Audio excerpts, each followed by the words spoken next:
la gente cuando se dio cuenta que era portador del virus del VIH, mucha gente me sacó la vuelta. Y claro, por supuesto, íbamos a mover hasta una tonelada de mota. ¿En el tren? Sí. ¿Qué tal? Aquí estamos de nuevo, ya aquí en mi oficina donde montamos todo el estudio de grabación, pues ya nos aventamos un podcast y ahora vamos por el segundo round.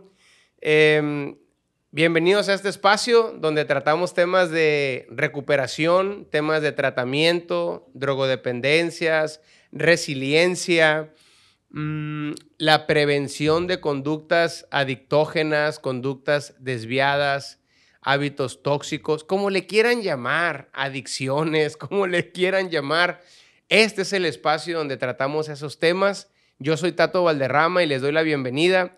Y quiero presentarles a una persona, me lo había recomendado aquí un buen amigo, y me dice aquí el buen Martín que ya me había, en un grupo de Alcohólicos Anónimos habíamos coincidido. La verdad, no tengo muy buena memoria y a veces se me olvida mucho la gente, pero bendito Dios que me da la oportunidad de conectar con gente tan valiosa. Yo creo que Dios une propósitos para una causa y hoy me atrevo a decir que vamos a tener una conversación muy potente y muy edificante. Yo creo que de las conversaciones más edificantes que hemos tenido en este espacio. Martín, bienvenido a este micrófono, mi brother. Qué buena onda en poder tenerte aquí, Martín Rocha. Gracias, Tato. Un gustazo y un placer estar aquí contigo. Mi brother, entramos a quemarropa. Antes de hacerte una pregunta, quiero decirte que yo soy un neófito, un ignorante de los temas que voy a tratar contigo respecto a esta enfermedad, si se le puede decir que tú viviste o que estás viviendo. De entrada te digo, ya no sé ni cómo hacerte la pregunta. Entonces, tenme misericordia ahí si no manejo bien los términos. ¿Qué es el VIH? De entrada, a ver, dime cómo una persona con VIH funciona, lleva su vida normal.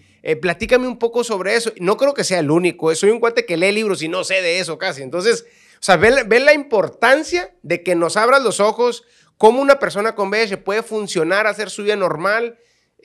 Platícame sobre eso. Pues fíjate que el VIH, el virus que causa el SIDA, pues es un tema de tabú. Es un tema que se relaciona siempre con el homosexualismo, con la prostitución, con las drogas, y pues es un tema que muy pocas veces se trata. Entonces, por eso es que mucha gente, hay tabú, hay desinformación. ¿Quién es una persona con VIH? ¿Cómo vive una persona con VIH? ¿Quién es una persona con VIH? Yo soy una persona que vive esa condición de salud. Y créeme sinceramente que fue una etapa difícil en el principio.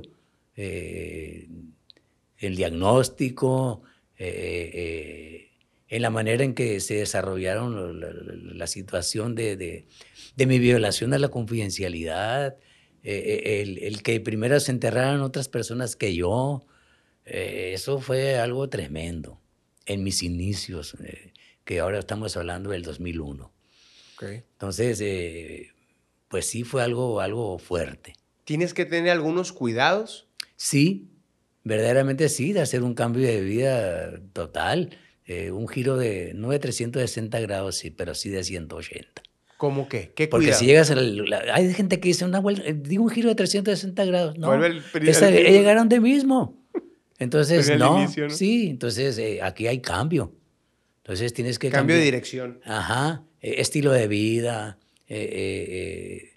cambios sobre comportamientos, tener más cuidado con tu salud. O sea... en la alimentación. La alimentación, pues... Martín. Hay algo muy tremendo. La alimentación puede ser lo mismo. No es sinónimo de que tienes que cambiar, comer. No. Aquí la importancia es los tratamientos. Tú estás bajo tratamiento. Hay un tratamiento retroviral que te desinhibe y te hace tener una vida más funcional. Okay. Fíjate que cuando yo llego a enterarme de que soy portador del virus del VIH, Eso fue en una prueba que me hicieron De sangre. de sangre. Y pues 5 años después de esa noticia es cuando yo llego en fase SIDA. Yo llegué en fase terminal. Hay fases en el VIH, como Sí. el cáncer. Ajá, Eso sí sí. lo entiendo porque mi hermana, que en paz descanse, cuando le diagnostican era fase 4 y el Ajá, doctor nos dijo la fase 4 es casi terminal, o sea, es muy ajá. fuerte ya, ¿no? Muy avanzado. El VIH es el virus de inmunodeficiencia humana, ¿no? Primeramente. Si esa persona, después de ser detectado con VIH y no tiene tratamiento, como lo hice yo, que fui detectado, pero no tuve tratamiento porque no lo tomé en cuenta, no lo valoré y seguí teniendo una vida de drogas, seguí teniendo una vida de alcohol, seguí teniendo una vida como si no tuviera nada. 5 años después del diagnóstico, que fue el 2001, al 2005 yo llego en fase terminal al Hospital General del Estado. Y ahí en la cama de hospital, pues yo sentí la muerte. Tenía neumonía, herpes zóster, úlcera gástrica y aparte tenía yo arrojando gusanitos por el ano. ¿Literal es así? Literal. Gusanos por el ano. Sí, literal. ¿Por qué pasa eso? Porque tenía una infección grave en el estómago. Entonces... O sea, el estómago literalmente estaba putrefacto, estaba pudriendo. Estaba enfermo. Y por el mismo cuerpo busca sacar. Yo tenía mi lengua negra. De la infección. De la infección que me tenía ya enfermo como unos 2 meses. Wow. Que yo estaba cayendo en esta etapa. Ok, y así llegaste al hospital. Así llegué al hospital.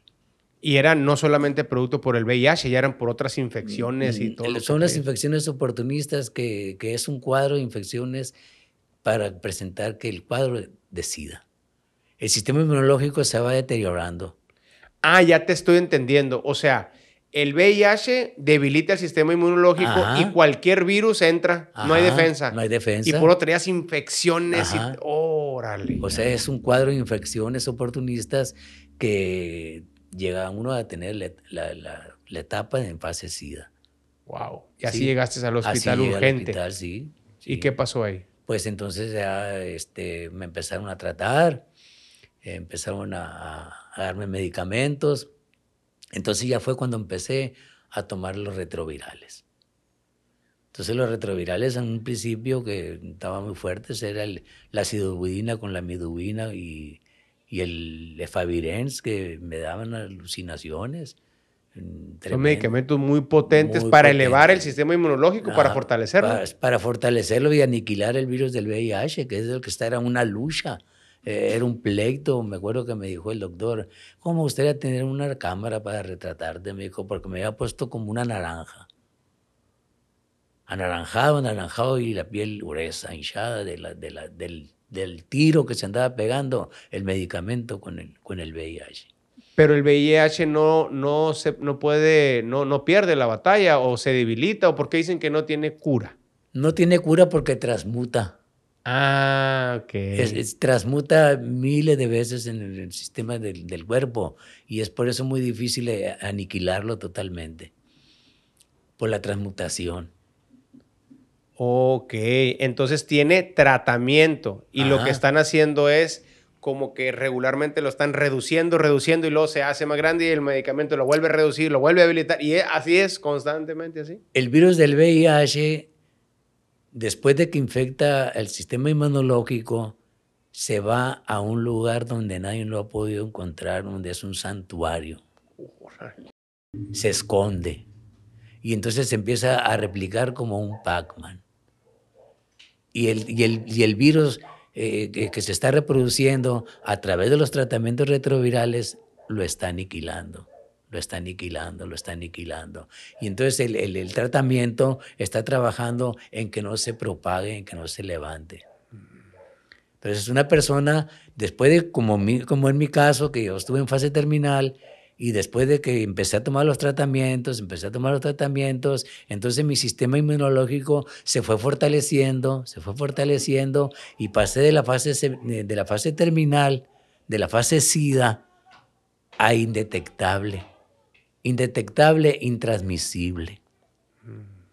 Entonces tengo una calidad de vida mejor, indetectable, con los CD4 altos. ¿Qué los CD4? Son los linfocitos CD4, los encargados del sistema inmunológico, que se elevan y baja la carga viral. Al bajar la carga viral y subir los CD4, pues entonces esa persona ya tiene una restauración inmunológica considerable, y entonces puede tener una vida normal. Me acabas de dar una clase magistral, brother, de Pues algo imagínate, que no sabía. Pues imagínate, pues es lo que hago ahora. Es lo que hago, dar pláticas acerca de lo que es el VIH y el SIDA. Una pregunta, ¿has vivido el proceso de la presión social, humillación social? ¿Qué hace la gente? A lo mejor ahorita ya estás muy maduro, no te pueden, a lo mejor no tienen un impacto en ti si alguien te ve diferente o algo, pero en algún momento de tu vida ¿sentiste alguna carga social sobre eso? Por supuesto que sí. Por supuesto. ¿En qué momentos? En el momento de mi diagnóstico. En el momento de mi diagnóstico pasó algo que pues la gente, cuando se dio cuenta que era portador del virus del VIH, mucha gente me sacó la vuelta. Y a guardar distancia volada. No, y había veces que hasta los niños decían, uy, ahí viene el sidoso, decían. Wow. Sí, por parte de la sociedad igual. Ajá. La sociedad en aquellos tiempos de mis inicios, pues no quería ni siquiera tomar el mismo vaso, o me apartaban el vaso, o me aislaban, y pues el rechazo. ¿Algún trabajo que te hagas privado por haber Cuando yo salgo positivo a VIH, trabajaba en una tortillería. Ok. Entonces, el estar trabajando en el calor a 170 grados de calor en las frituras, y elevaba más el calor de la sangre. Y eso fue lo que me disparó, que se me acelerara más el proceso. Y cuando yo voy con un médico y me dice, porque yo voy por casa de la fiebre y todo eso, y no, me checa mis ganglios, la parte baja de las axilas, y pues le da curiosidad y me manda a hacer una prueba de ELISA. ¿De qué? De ELISA. ¿Así se llama? Sí, así se llama la prueba de ELISA. Y ya me detectan que soy positivo a VIH, y pues tremendo. ¿Qué dijo tu jefe del trabajo? Pues me dio más carga. ¿Para que renunciaras? Para que renunciara. Híjole, la aplicó, ¿no? Como dicen por ahí. La aplicó. Psicología inversa. Sí, claro. Sí, sabía que iba a tronar. Al darme más chamba, al darme más presión, sabía que iba a tronar, y sí, tiré las cobijas por la barda y vámonos. ¿Y después de eso pudiste ocuparte laboralmente? No, me fui a un retiro. Me fui a Magdalena, a un centro que se llama La Esperanza, ahí en un rancho de Manuel Bonilla. ¿La Fortaleza no era? No, era La Esperanza de Javier Márquez, de que viene de Tijuana. Sí. Que ahora hay una Esperanza por acá con David, ¿no? Creo. Entonces, ahí llegué. Ahí estuve un año. Y llegaste igual. ¿Cómo es el proceso en este centro que llegas y dicen, híjola, este cuate trae VIH? No. ¿No fue así? No fue así, sino que yo me empecé a sentir incómodo, porque me empecé a tentar mi cuerpo, me sentía flaquito, mi sistema cardíaco estaba más acelerado, con la taquicardia.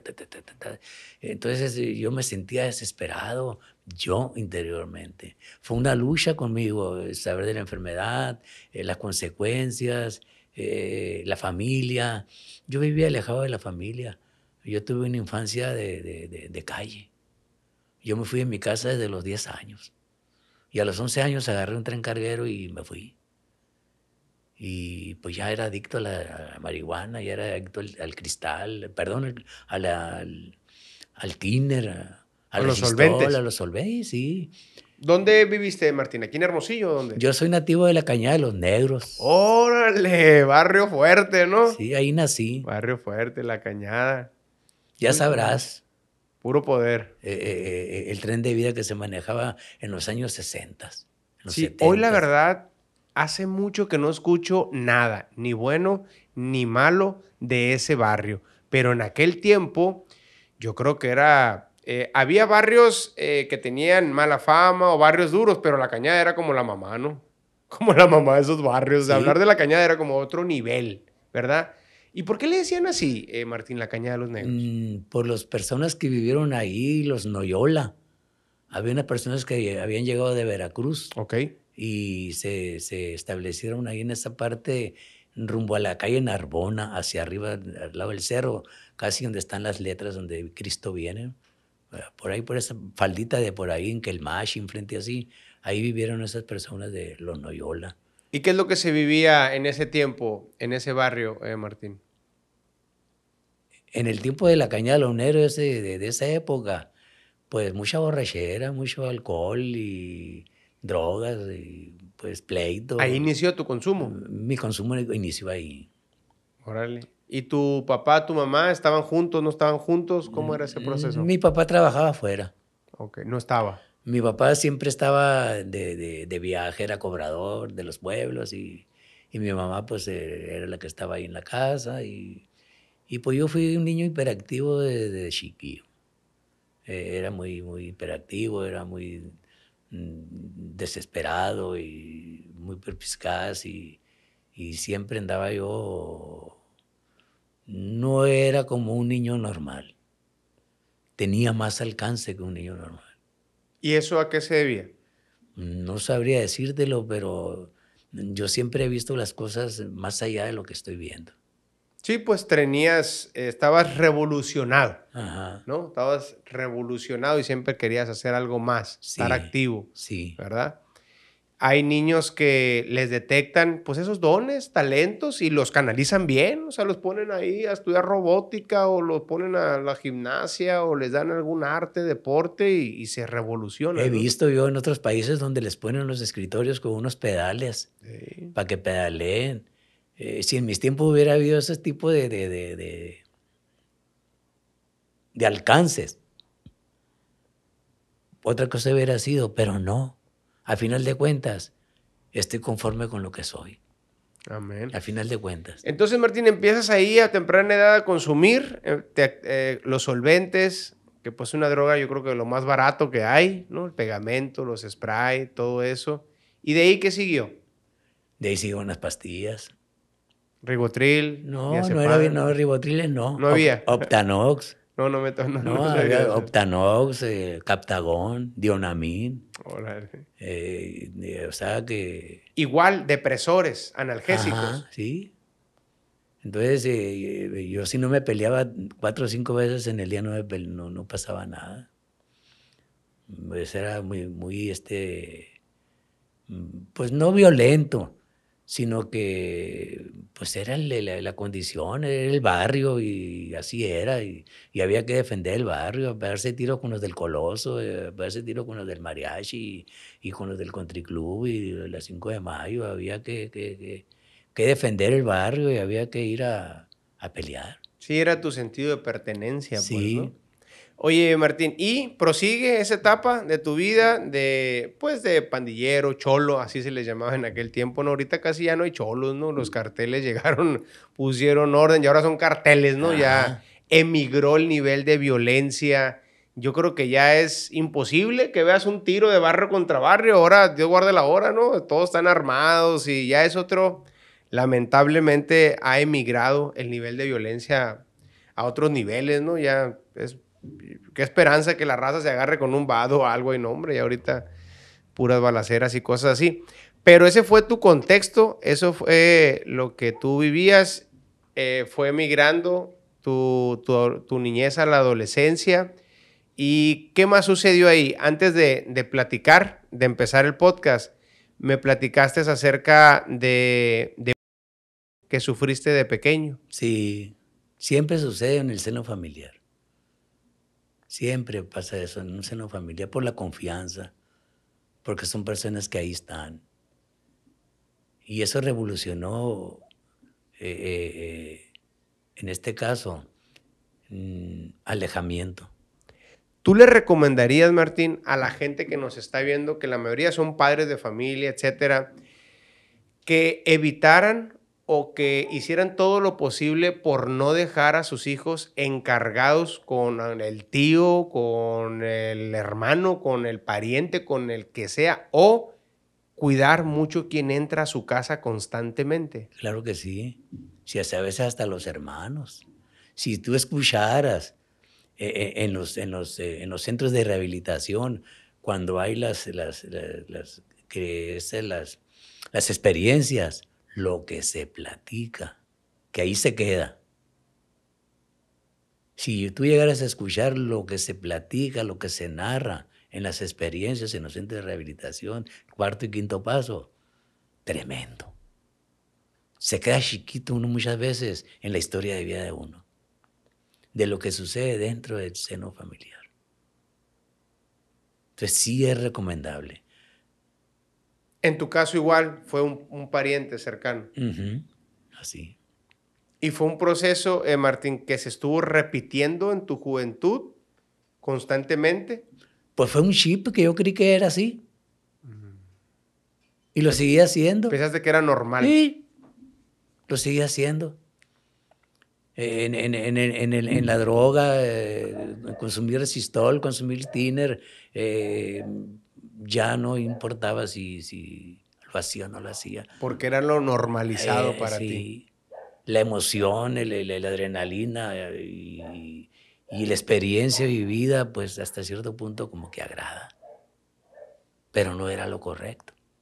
Y en tu caso, Martín, ¿fue una inclinación al homosexualismo o era hombre, mujer, no importaba? En los principios era nada más el homosexualismo.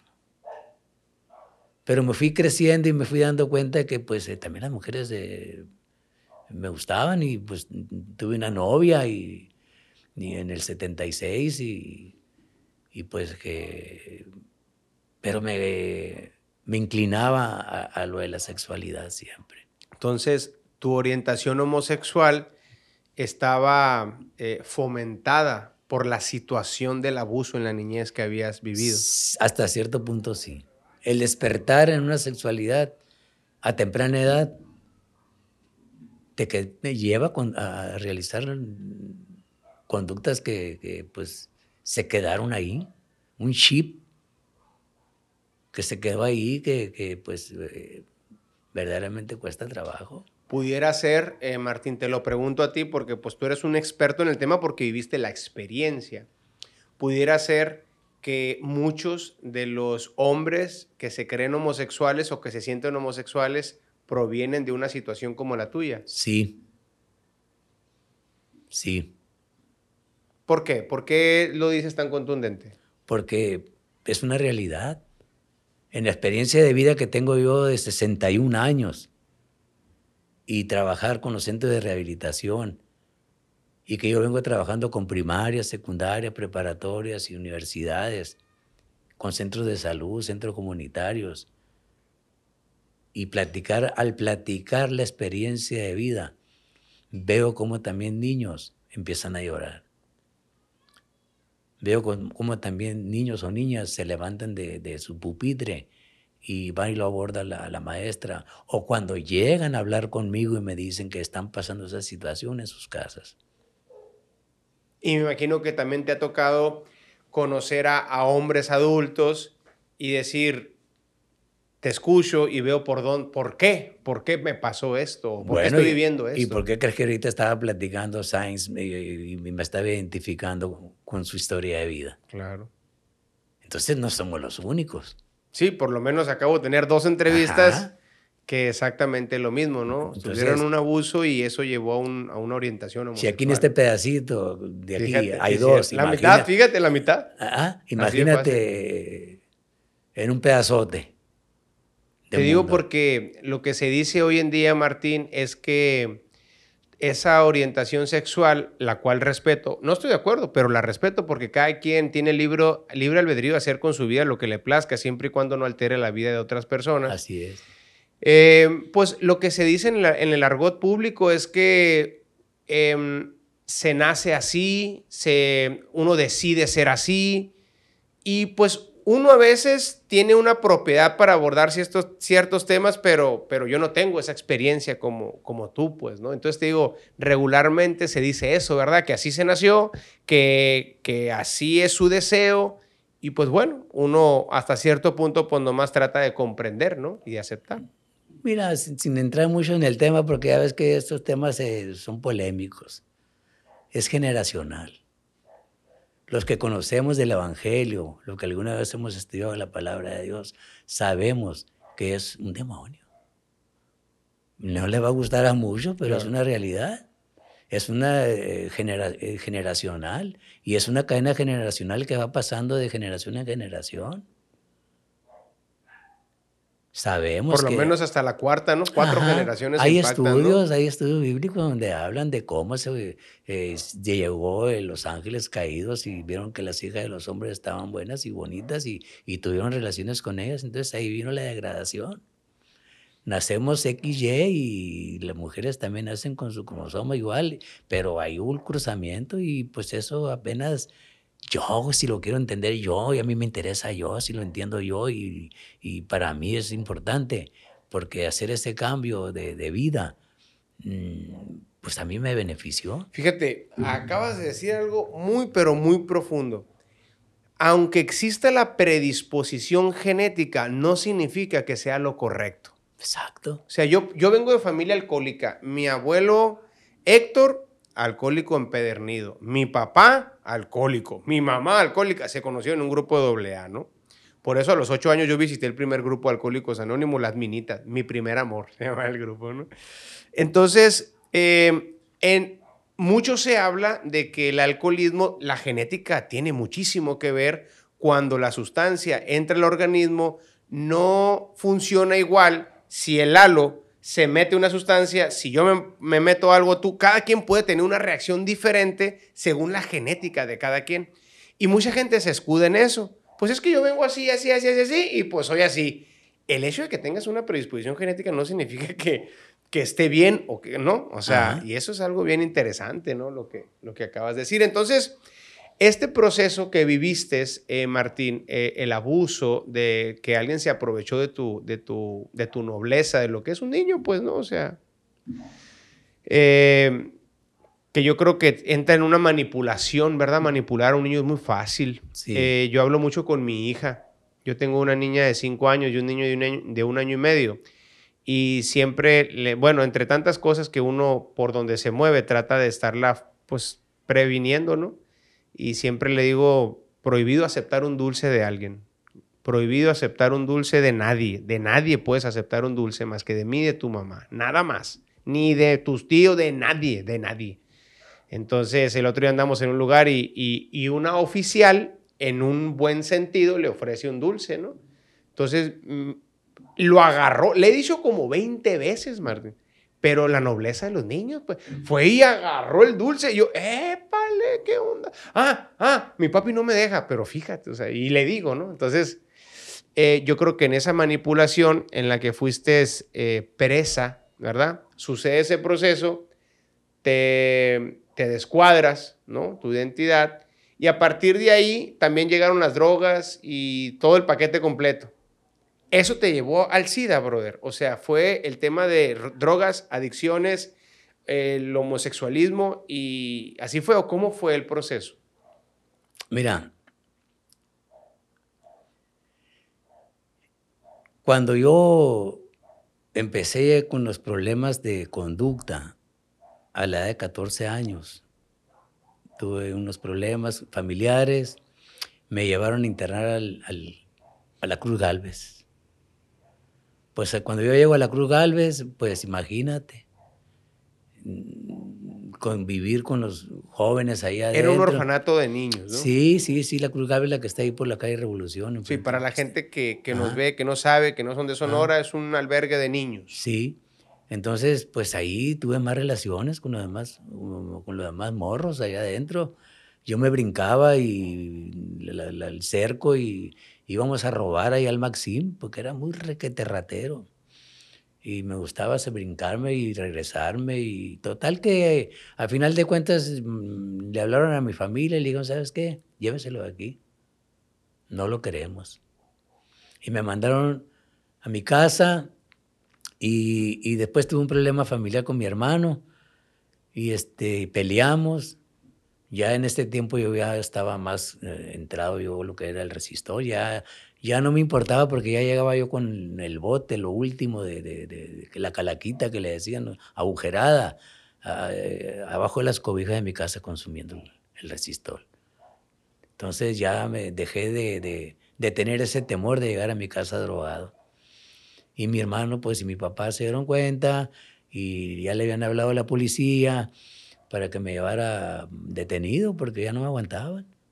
Entonces me llevaron a la Escuela de Orientación para Menores, que está ahorita donde está Parques y Jardines, con el profesor Alfonso López Riesgos.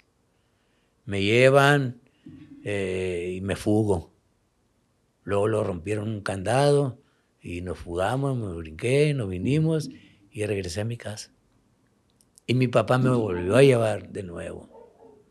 Y ahí le agarré un odio tremendo a mi papá, porque me llevó otra vez a un lugar donde yo no quería estar. Me volví a fugar. Y me fugué en esas partes que yo estuve en esas ocasiones 4 veces, hasta que cumplí 16 años.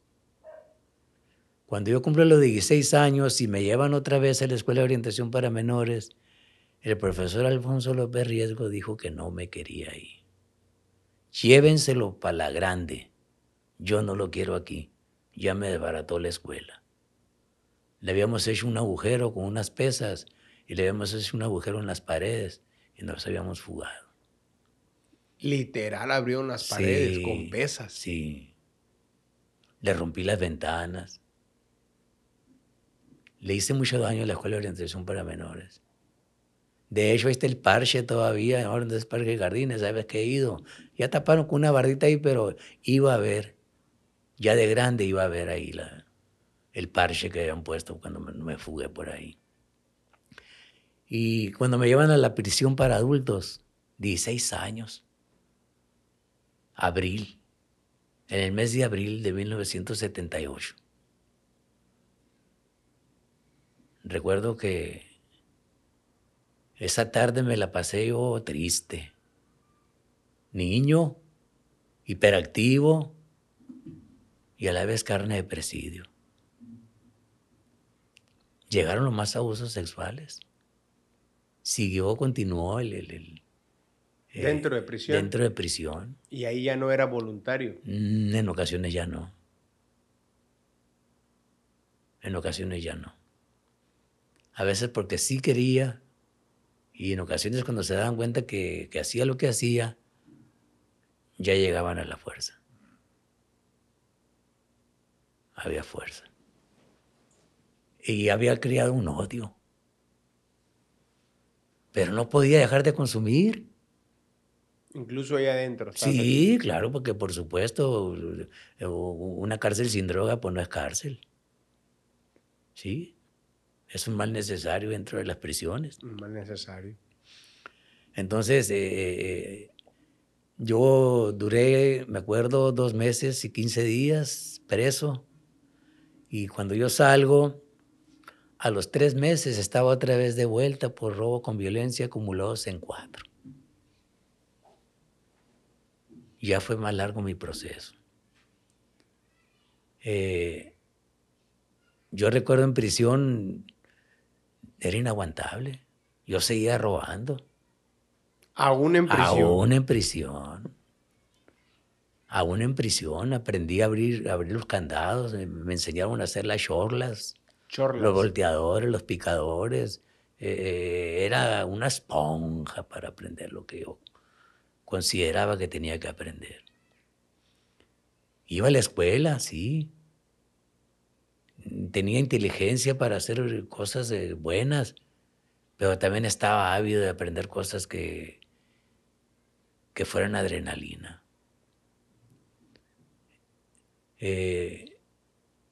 Conocí todos los tipos de castigos dentro. ¿Cuál fue el más humillante? El más humillante que tuve, cuando me hicieron hacer 50 vueltas, 50 sentadillas, 50 lagartijas, 50 vueltas, 50 lagartijas, 50 sentadillas, porque me robé un plástico.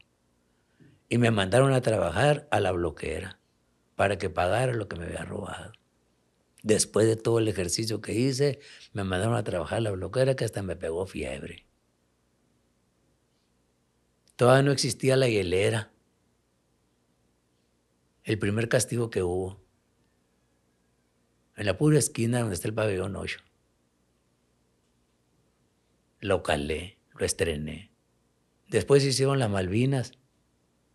También estuve ahí. Después hicieron el 2,5. También estuve ahí. ¿Qué era el 2,5? El 2,5 es un pabellón 2 partido por la mitad, con una pared, hicieron el 2,5. Es que el pabellón de castigos, de aislamiento. Dentro de la prisión todavía, en otra prisión más. Ahí me aventé 8 meses. Un 24 de mayo de 1987 salí de ahí, del 2,5. Fíjate, yo tenía 1 año de haber nacido cuando tú ibas saliendo de ahí. Entonces, yo viví una vida de delincuencia desde la juvenil. Todo ese proceso que tuviste ahí, brother, ahí todavía no tenías el VIH. No.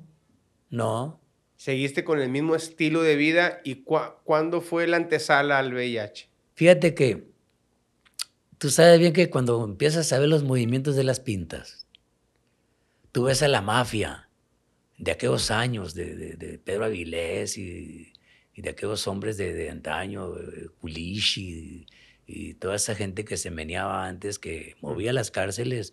Y yo decía, estos gatos, ¿qué ondas? Porque yo le lavaba la ropa a gente que eran asesinos, gente que eran sicarios de aquellos años, que eran contrabandistas, que eran personas que trabajaban en el narcotráfico y que movían la cárcel, y yo les lavaba la ropa, les planchaba, los asistía, les hacía la comida. Era xixincle, era xaxa. Trabajé en eso porque era una manera de subsistir. Mi mamá, pues en paz descanse, pues pobrecita, de bajos recursos, hacía lo que podía para que estuviera un poco bien, pero pues no alcanzaba. Entonces había que hacer algo.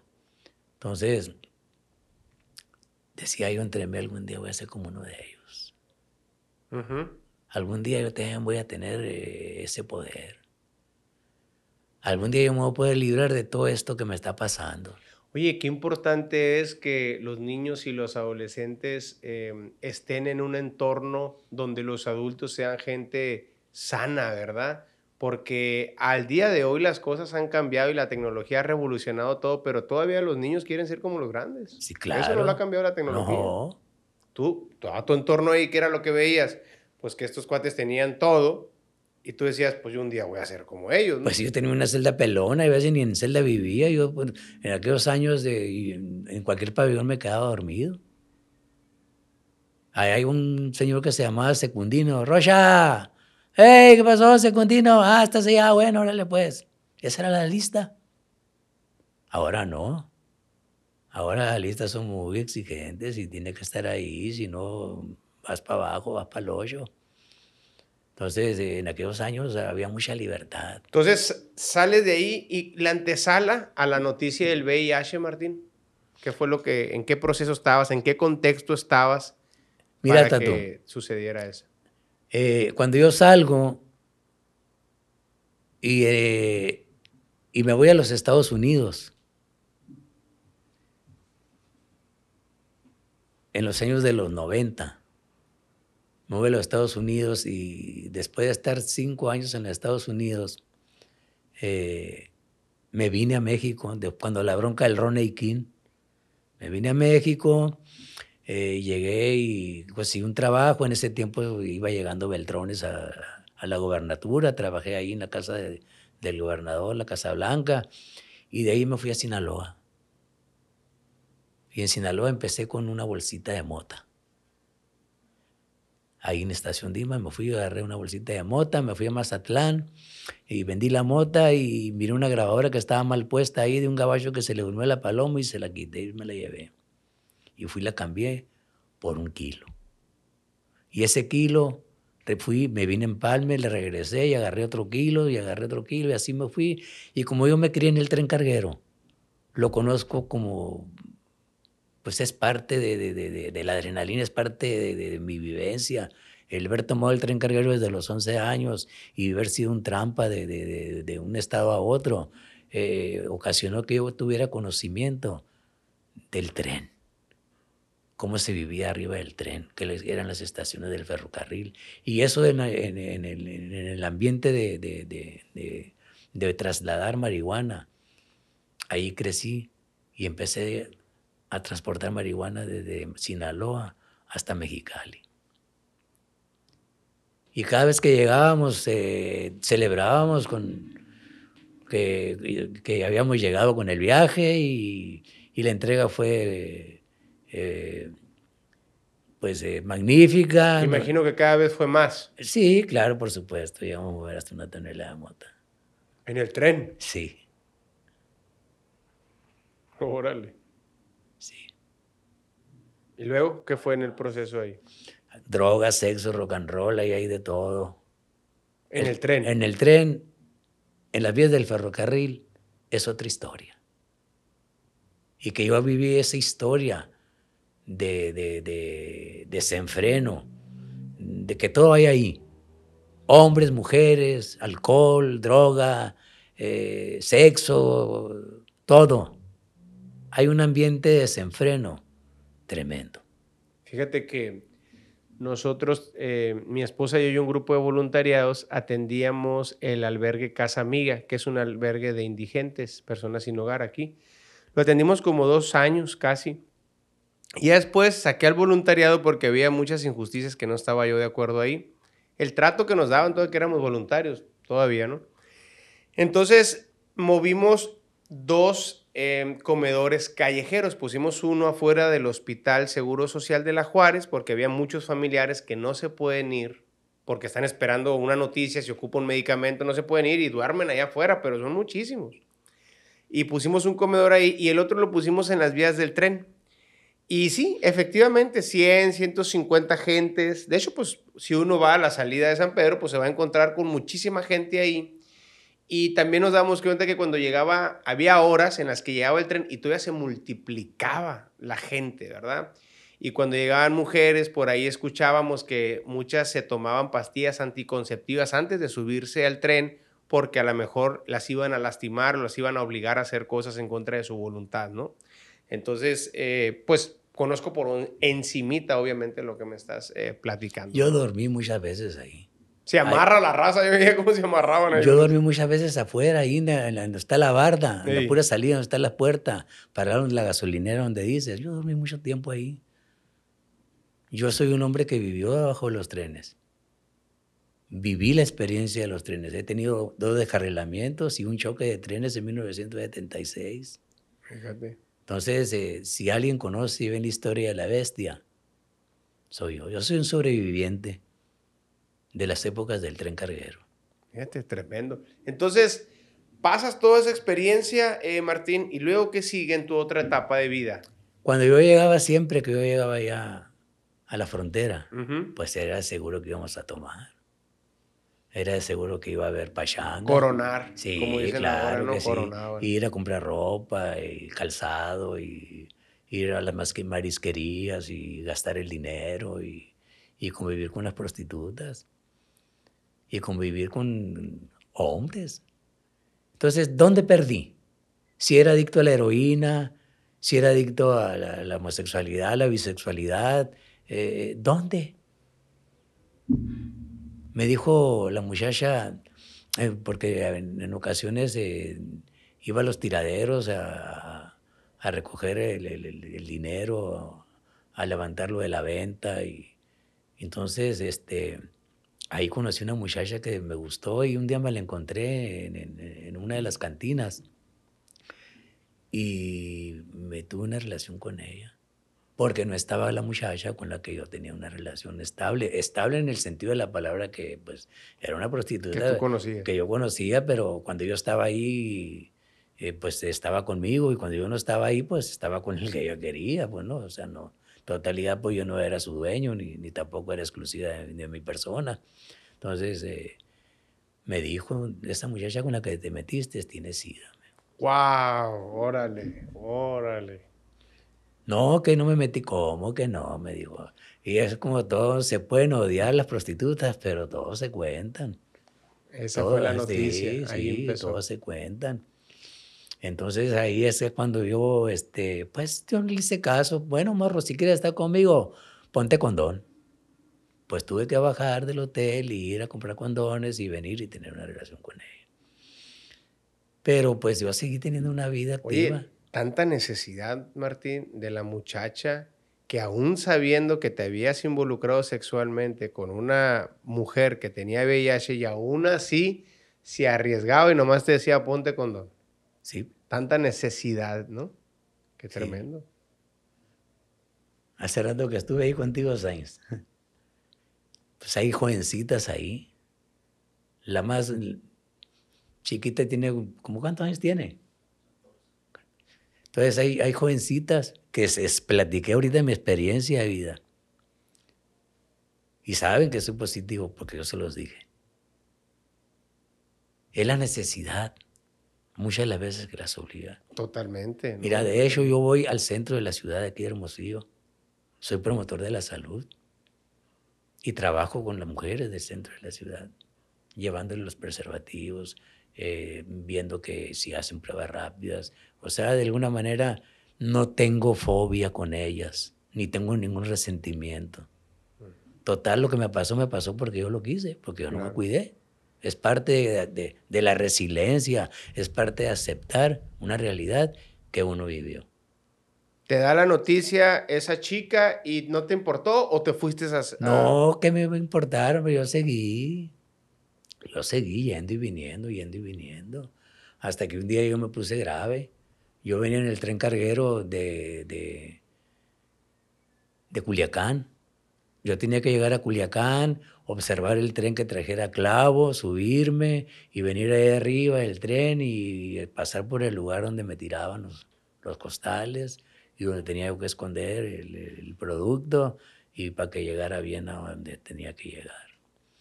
Y en una de esas pues me pegó neumonía. Entonces cuando yo caigo enfermo, ahora sí que me llevó el doctor Suilo. Me llevó porque llegó al lugar donde estábamos ahí y se dio cuenta de mi salud y me llevó al hospital. Y cuando yo llego al hospital, pues ya iba yo, ya me habían detectado que era positivo a VIH del 2001, lo que te estoy hablando es del término después, el 2005, cuando yo llego ya en fase SIDA. Ok. Después de pasar todo ese periodo de ventana de 5 años, que hice caso omiso, hasta que llegó el SIDA. Déjame entender algo. Una cosa es VIH y otra cosa es SIDA. Sí, Una cosa es el virus una y cosa es cuando el virus. evoluciona y se hace una enfermedad ya es Ajá, SIDA. a un cuadro de enfermedades oportunistas. Órale. Entonces ya es el síndrome de inmunodeficiencia adquirida, es cuando el sistema inmunológico está verdaderamente deteriorado y empiezan las infecciones oportunistas. Martín, ahí inicia tu proceso de restauración Sí, en el hospital. sí. ¿Qué fue? ¿Quién te habló? ¿Cómo fue? Mira, cuando yo llego al hospital y estoy en la cama, al lado mío estaba otro, un preso. Un preso que tenía puesta una esposa en su pie y atado a la cama. Yo volteo y lo veo y empiezo a recordar la historia de mi vida. Cuando mi papá me amarraba con una cadena y un candado a la pata de la cama para que no me fuera de mi casa. Esos eran los métodos que mi papá usaba. Una pela bien dada, porque tenía reporte siempre de mi mal conducta. Cuando él llegaba y mi mamá le decía, no, pues Martín esto, Martín lo otro, o a veces ahí mismo delante de él, le robaba, le hacía daño en mi casa. ¿Qué es lo primero que hace un adicto? Robar en su casa. Si le digo en los centros de rehabilitación, levante la mano los que roban en su casa, yo creo que hasta el director levanta la mano. No, claro, el primero. Por El supuesto. primero, ¿no? Y el Entonces, que no levanta la mano porque está dormido, ¿no? Anda todo desvelado. sí, o Sí. sea, todos pasamos por ahí. Entonces, empecé a recordar la historia de mi vida. Las veces que me habían hablado del Evangelio, de la hermana Panchita, del hermano Víctor Manuel Alegría, del hermano Moisés Pérez Cabrera. Empecé a recordar personas que me dieron un consejo en alguna vez. Empecé ahora sí, como le dicen, a hacer un inventario. Es bíblico, no es en vano lo que uno hace para Dios. Fíjate, o sea, lo que gente había hecho contigo en algún momento no fue en vano, porque ahí se quedó en tu espíritu. Sí, se quedó. Qué potente. Y la verdad que sí. Eché a mis recuerdos y me acordé que tenía que clamar a Dios. Y me acordé de Jeremías 33:3. ¿Qué dice? Clama a mí, yo te responderé. Grandes y maravillosas que tú no conoces. Y la verdad que me impactó. Señor, perdóname, dame una oportunidad de vivir. Ahí en el hospital. Sí. Si tú me das una oportunidad de vivir, yo te voy a servir. No sé cómo, pero yo le voy a poner. Y llegó mi recuperación. Fue en el mes de noviembre del 2005. Y en ese mismo mes me invita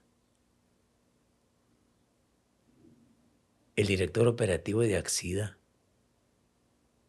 de Acción Comunitaria contra el SIDA, me invita a una plática con el padre Tomás Herrera a la radio. Y fui. De ahí me invitó a la Universidad de Sonora el 1 de diciembre del 2005, en la carrera de medicina, en el auditorio de la misma carrera de medicina. Y ahí di mi primer testimonio, atrás de un biombo.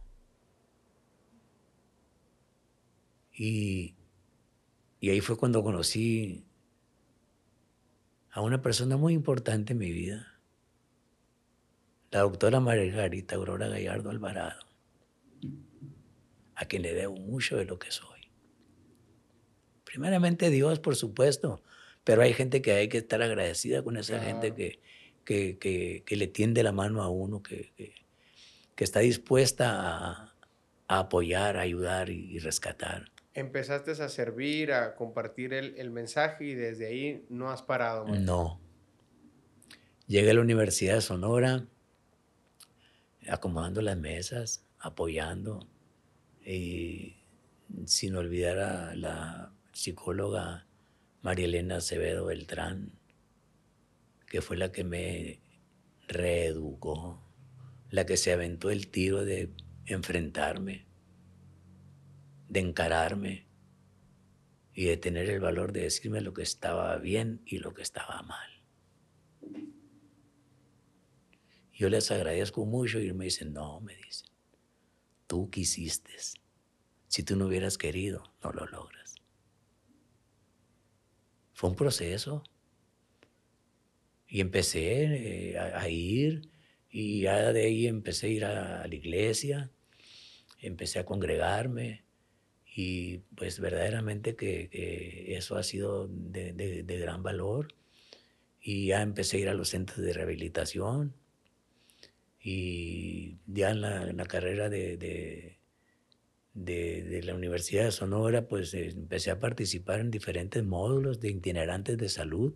¿Tú consideras, Martín, ahorita platicábamos antes del podcast, que gran parte de la gente que actualmente está sumergida en el mar de la adicción vivió un abuso sexual en su infancia? Sí, Tajantemente te digo que sí. Cuando vas a tantos servicios, a centros, puenteas inmediatamente cuando tocas Rápido. ese tema con la gente. Sí, Entran en confianza, te sí, platican, yo también, esto, el sí, otro. Mira sus caras, sus rostros, su vergüenza interna. sí. Si te lo digo tajantemente es porque sí es. Sí, claro, por supuesto. No, yo no soy de los que fluctúan en lo que dice.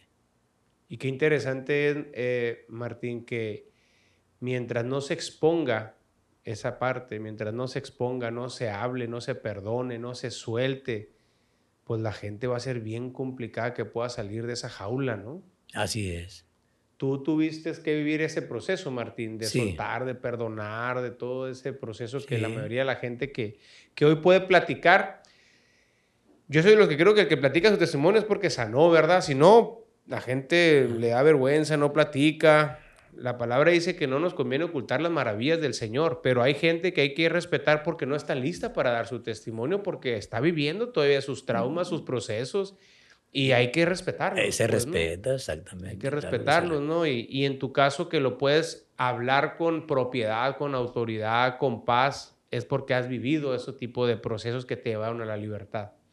Fíjate que cuando recién inicia esa etapa, yo recuerdo una pieza que dice que se quede en el infinito sin estrellas.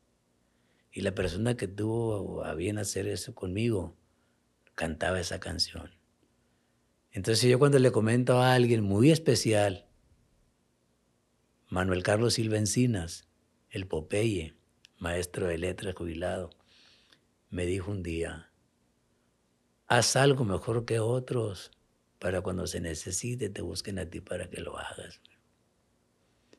Y acuérdate del infinito sin estrellas, platícalo.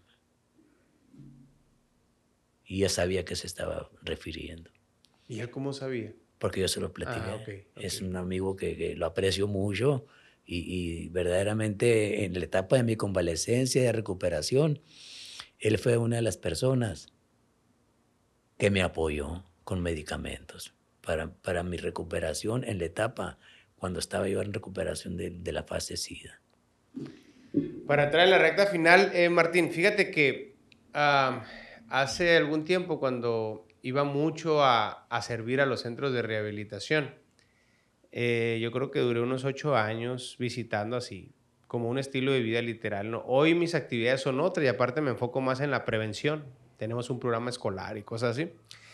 Y yo recuerdo que hubo un momento de mi vida en la que dejé de ir a los centros porque me cansé y me harté de no ver un resultado en mi novatez espiritual, ¿no? Yo decía, bueno Dios, si tu palabra dice que conocer la verdad te hará libres, pero yo no veo ni uno libre, pues. O sea, yo los veo que te aceptan, yo veo tu mover, veía gente con la cara ruda, caer de rodillas, clamar a Dios, sinceramente un arrepentimiento genuino y después los veía y luego los veía regresar todos fondeados otra vez. Y para mí era pues, me golpeaba, ¿no? Personalmente, cada vez que yo decía, le estoy invirtiendo tiempo, estudio, me preparo para venir, ¿no? Y pues no ver resultados, ¿no? Y a mí me frustraba mucho eso. Y entré en esa parte de hablar con Dios y decirle, bueno, ¿en qué consiste pues tu libertad? Porque pues escrito está, ¿no? Y un día estaba leyendo, y no sé si fue el Espíritu de Dios, que yo creo que sí, me llevó a leer el pasaje completo, ¿sí? Ese pasaje que está en San Juan 8:31 al 34, si mal no recuerdo. Dice, si permaneces en mi palabra, serás verdaderamente mi discípulo y conocerás la verdad, y la verdad te hará libre. Y me cayó el 20 de muchas cosas. El proceso para llegar a libertad, para llegar a la libertad plena, no es de palabra, es vivir el proceso. Si permaneces en su palabra, si eres discípulo, conocerás la verdad entonces, y la verdad te va a hacer libre. Y nosotros muchas veces nos queríamos brincar, ¿no? De Y nomás llega pasar, la de levantar libertad. las manos, decir, sí, sí, vámonos riendo y ya mañana. Y no es así, pues no, nada es así. Lo bueno no es así, ¿no? O No, sea, es tú un no vas al es un gimnasio proceso. y en 2 días no vas al gimnasio y ya estás bien mamado y tienes cuadros en la panza. No, no, no. Te lleva tiempo ese proceso, ¿no? Entonces, qué interesante es ver a gente como tú que ha vivido los procesos y ha pagado un precio, pues, ¿no? O sea, y eso tiene un valor bien tremendo. Yo creo que el adicto en recuperación puede vivir toda su vida en la justificación Sí, y ahí se va a ahí se quedar. va a quedar. O puede decidir, pues, avanzar, ¿no? Decir, ¿sabes qué? Pues llegó la hora de vencer estos demonios que han entrado a mi vida, sacarlos en el nombre de Jesús, Así es. perdonar, liberar y empezar ese Ahora proceso, ¿no? fíjate la gran oportunidad. Te hablé cuando llegué el 2005 a la universidad. Ahorita ya vamos a cumplir 17 años ahí. Y tengo la libertad de expresarme en el nombre de Jesús.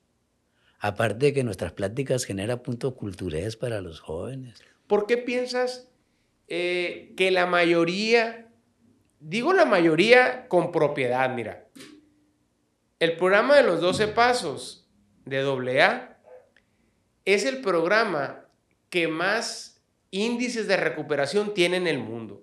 Y es un programa 100% espiritual. No hay medicamentos, no hay inyecciones, no estoy menospreciando la ciencia Ah, no, médica, no, por no. supuesto que no. Pero la pregunta que te hago es, ¿por qué consideras que Dios es columna vertebral de la recuperación de una persona en adicción? ¿Por qué será? Porque Él nos conoce bien. Él sabe qué cable está suelto. Él sabe dónde está la falla. Y la falla está donde Él sabe que está y uno tiene que decir cuál es la falla. Así es. Clámame, yo te responderé. Ahí está.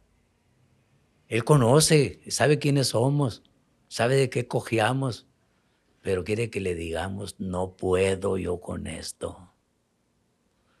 Yo no puedo. La frase más difícil para un adicto en recuperación, Martín. Sí, aceptar que no puedo con el problema. Llegué hasta el límite. Ahora sí, yo puedo trabajar en él. Porque a veces queremos trabajar con nuestra propia fuerza y no se hace. Dijiste algo muy tremendo ahorita sobre el tema de que a veces, porque el adicto cae.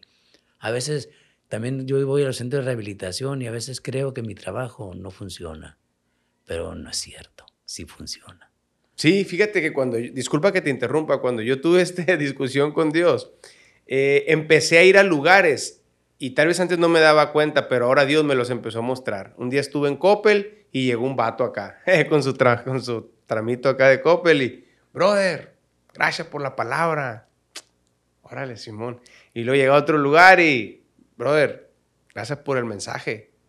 Me recuperó el ánimo por pelear por mi familia. Sí, yo me Oye, gracias. Me acordé que tengo un hijo. Que Yo tengo me una encuentro hija. gente en la calle que se Toda, ¿no? acuerdan de, oiga, usted fue el que nos dio la plática en la universidad, ¿verdad? Oiga, arriba de los camiones, oiga, usted que fue allá a la escuela, al CESMAR, ¿verdad? Ahí estuvo con nosotros. Oye, que esté en la preparatoria, sí. Oye, que yo voy a Caborca, a San Luis, a Carbó, a Navojoa, a Guatabampo. Acabo de estar dando un taller al personal de salud de Navojoa. Doy talleres al personal de salud. Soy miembro activo del COESIDA, del Consejo Estatal del VIH. Estoy ahí en el programa con el doctor Alomía, con la Sedena, con el Ejército, con el Seguro Social, con el ISSSTE, el ISTESON y otras asociaciones. Soy parte del programa estatal de salud en lo tocante a lo que es el VIH y el SIDA. Amén. Oye, Martín, para cerrar, disculpa que te interrumpa, pero ya llevamos un poquito más de 1 hora, yo creo, y la verdad que ha sido muy edificante. Te agradezco mucho. En lo personalmente me he formado mucho en lo que he platicado contigo y me gusta mucho aprender, hermano. Me gusta mucho aprender. Tenemos un comedor, Tato, ¿eh? Mucho Mañana aprender. tengo que hacer comida para... No es el comedor que está aquí en la San Benito, porque era el único lugar que yo sabía que había para Ya lo personas que cerraron. tenían VIH. Ya no existe, estaba en las Zacatecas entre Guadalupe, Victoria y Reforma. Ahora. Ya no existe. Ahora existe el comedor Marta Olivia Ortiz Moray, la AC, que está justo enfrente del Capacitz. Órale. Ahí tienes mi tarjeta. Mañana tenemos un desayuno para las personas que vienen a tomarse las cargas virales. Y el mañana 7. Fíjate que sí te voy a buscar por algunas razones. Yo me muevo mucho en las redes sociales, ¿sí? Empecé tarde, pero el contenido es muy valioso y la gente lo ha valorado y hemos crecido mucho ahí. Y veo mucho el tema de los hombres o las mujeres que se dedican a la prostitución. Y te muestran una cara. Las redes sociales son muy falsas, ¿no? Te lo digo yo, que soy un creador de contenido. No porque el contenido que haga es falso, sino que pues uno siempre está buscando poner su mejor foto, ¿no? Yo no conozco a nadie que se levante en la mañana con un moco verde, que se tome una selfie y la sube, ¿no? Todo el mundo busca aparecer con lo mejor que tiene. Y pues eso es falso porque uno no es así. Uno es de carne y hueso y le digo ahí a unos muchachos con los que trabajamos, le digo, yo no he visto ninguna persona que se levante y diga, estoy bien quebrado, le debo a todo, estoy endeudado. Y no, pues cada quien quiere poner su carro, quiere poner su mejor ropa. Y eso es una parte nada más de una persona. ¿A dónde voy? Ya tengo algunos años junto con mi familia, esto es a título personal, que apoyamos a las 5 casas, por lo menos yo conozco 5 casas de prostitución, casas de citas que están ahí en el centro. Y en pleno Navidad les llevamos una cena, porque la idea es que ese día no trabajen y puedan estar con sus pequeños. Y siempre que voy, pues uno ve la realidad, muchachas muy jóvenes a veces, otras muy adultas, no tienen otra forma de ganarse la vida. Ahora que hicimos la actividad, me tocó ver a chicas de 20 años con 4 hijos, o sea, bien tremendo, ¿no? Bien tremendo el panorama. Y quiero entrevistar a una muchacha que esté viviendo ese proceso, ya sea de una manera anónima o no anónima, para que la audiencia vea esa cara, la realidad, ¿verdad? De lo que se vive en la calle, y no todas estas morras y vatos famosos que salen diciéndole a todos los morros que a través del trabajo de la prostitución, que para mí es denigrante, ¿verdad? Pues que es una manera muy, muy moderna de ganarse la vida. Hay muchas páginas, OnlyFans, hay jóvenes que están haciendo millonarios. Ahorita las cosas avanzaron y tú puedes tener una cuenta muy fácil, te registras y tú le depositas $10 a una persona y tú le puedes estar diciendo qué quieres que haga. Y él te está mandando un video o ella. Y tú le sigues depositando. ¿Así? Tan inmoral así está la cosa. Está llena de pedófilos. No, hombre. Hay gente súper adulta mandándole ese dinerito a chicas de 18 años que ya tienen la cuenta, que porque tener buen cuerpo o algo, y no te imaginas, ¿no? Ahorita yo me muevo mucho en ese sector secundariano, preparatoria, y quiero conectar con una muchacha para que platique la verdad, ¿no? Yo no digo que no haya una que otra o un que otro prostituto que sea famoso y que lo haya hecho por convicción. A lo mejor lo hay y lo bendigo, pues no tengo nada contra él ni ella. Pero la gran mayoría está ahí por necesidad, pues. O sea, no cualquiera está soportando borrachos, gente que llega ahí alcoholizada, a tratarlas a veces como si fueran un objeto, como si fuera un animal nomás para saciarse.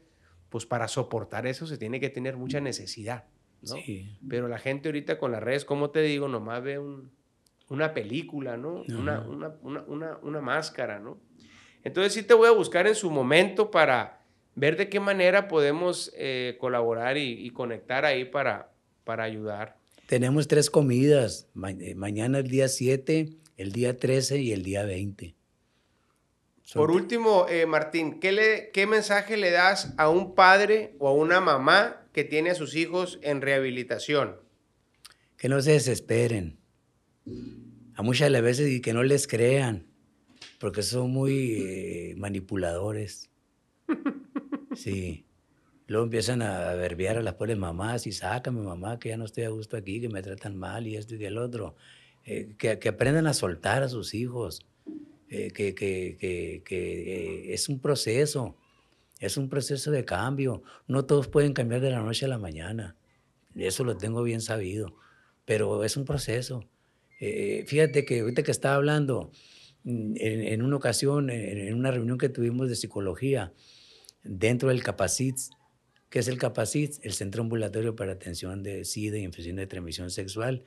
Y llegó un chavalo y se sentó justo enfrente de mí y me tapó lo que yo estaba viendo. Y este vato, dije, ¿qué onda? Dije, entre mí, ¿no? Y ahí estamos viendo la silla yo para acomodarme y para ver las diapositivas que estaban poniendo. Y resulta que le toca hablar a este chavalo, y este chavalo, pues reciente, positivo reciente, a VIH, y empieza a hablar que cuando recibió la noticia del VIH que causa el SIDA, que le dio mucho temor y que le daban ganas hasta de suicidarse.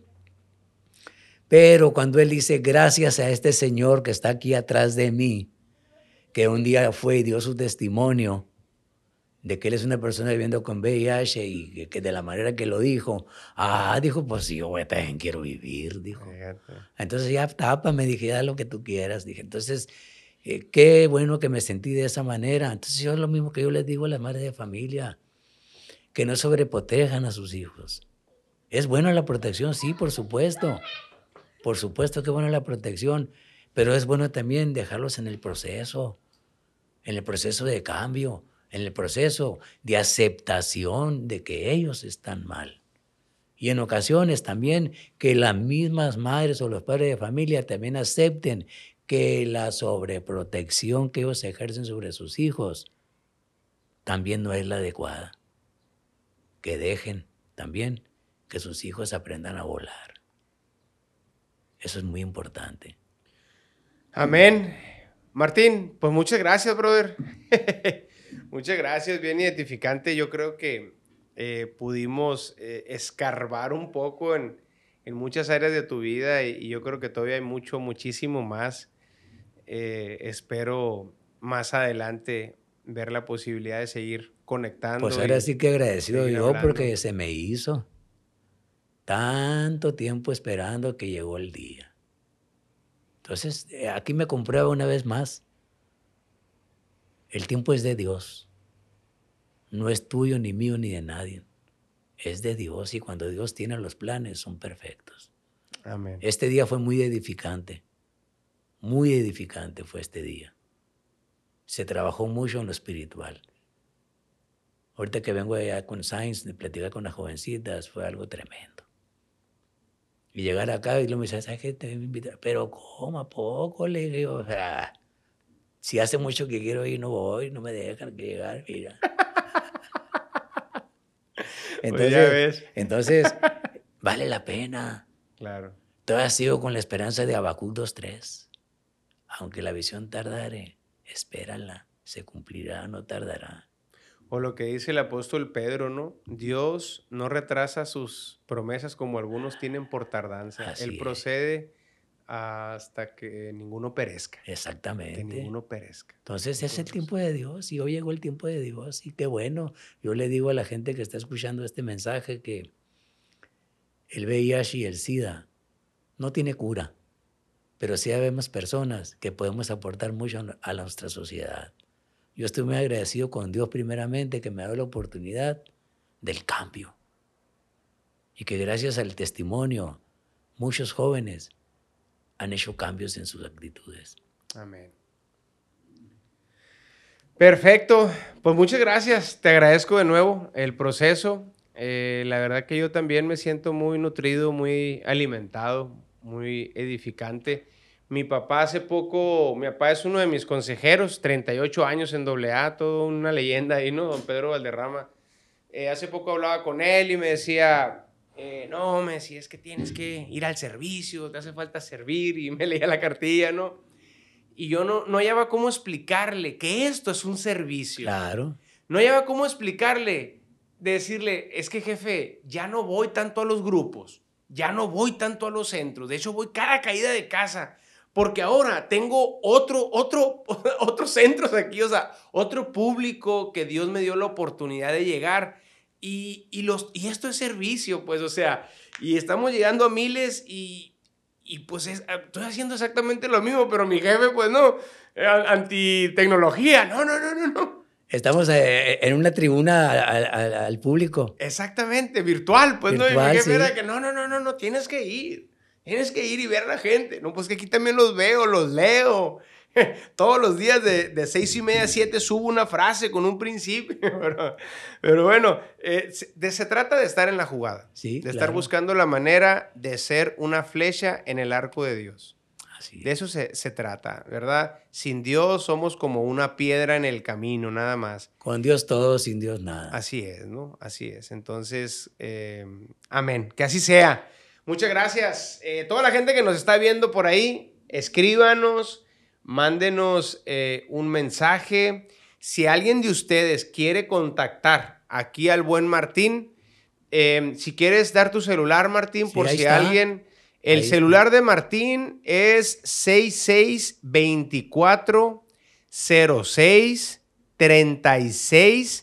6624-06-3643. Su correo electrónico es martinrocha85325@gmail.com. Lo digo una vez nomás porque la gente que lo quiere, pues nomás le hace para atrás. No es como Sí. la radio, pues que lo tienes que repetir, porque si no lo captaste, se te fue. No, aquí pues la raza nomás le da para atrás y le pone pausa y lo ve, ¿no? Entonces, si alguien quiere escribirle o quiere preguntarle o aprovechar o sumarse a la causa de Martín Rocha, por favor, pues ahí están sus datos. Dios les bendiga. Aquí vamos a seguir hasta que la prevención sea una materia escolar. Saludos.